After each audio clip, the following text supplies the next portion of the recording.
Have you tried to cut down your phone use and it did not work, and now you secretly think you just lack discipline? This might change how you see it. If you've ever tried to reduce your phone use and failed, you probably watched a bunch of YouTube videos telling you it's about dopamine, that you are addicted, that your brain is fried, that your willpower is weak. Well, I want to offer a different lens, where dopamine is not the villain. It is not the reason your life is falling apart. Dopamine is a learning and motivation chemical. It helps you move towards things. It helps you repeat behaviors that feel rewarding, and it helps you survive. Your brain did not evolve with TikTok, but it did evolve to seeking novelty, to scan for information, look for social feedback, and to reduce uncertainty. Our phones deliver all of that on demand. So when you reach for your phone, or when I reach for mine, it is not because we are broken. It is because our nervous system is trying to regulate itself. And this is how it goes. When your day feels overwhelming, your system wants relief. When your day feels empty, your system wants stimulation. When you feel disconnected, your system wants contact. When you feel uncertain, your system wants information. Our phones are a multi-tool for all of those needs. It gives us distraction, connection, novelty, and it also gives us the illusion of control. Dopamine simply reinforces whatever seems to help. That is not addiction in the dramatic sense. That is adaptation.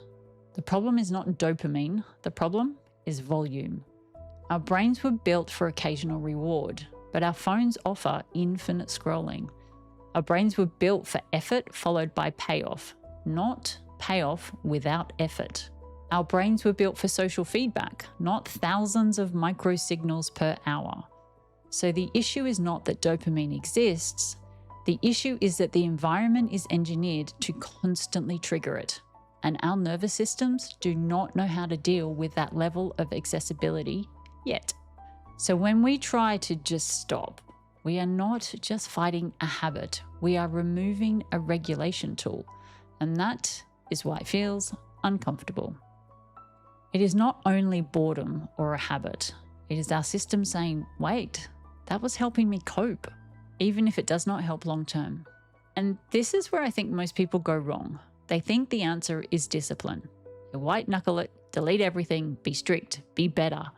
But if the phone is meeting a need and we remove it without replacing the function, our systems will push back.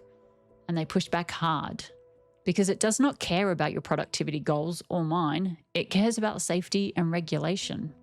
So instead of asking, how do I stop chasing dopamine? A better question is, what is my nervous system actually trying to get?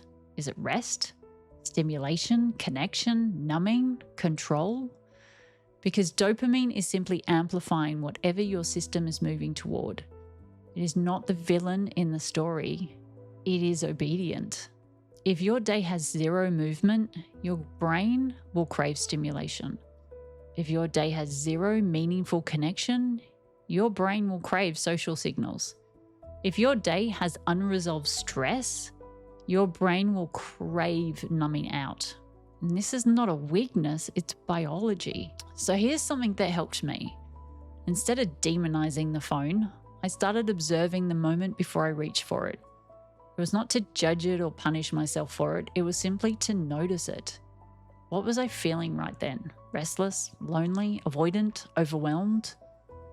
There were times I did not even know, but naming it changed something. Because once I could see the need, I had options. Sometimes the phone was still the choice, but sometimes there was a better choice I could make. If I was overstimulated, I did not need more input. I needed quiet.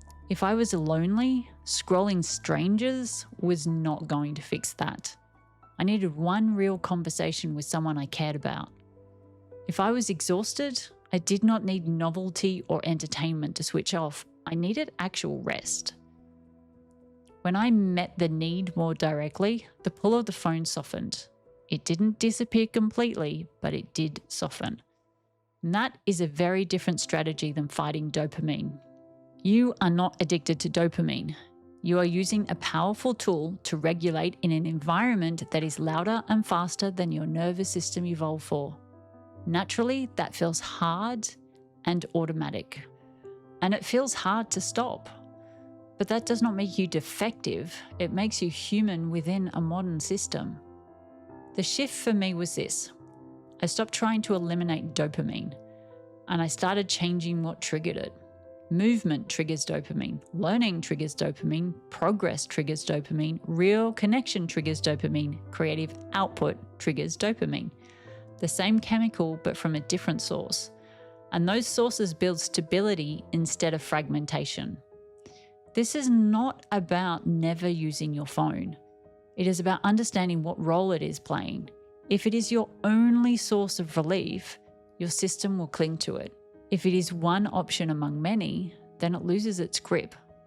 That is regulation, not repression. But for now, just remember this.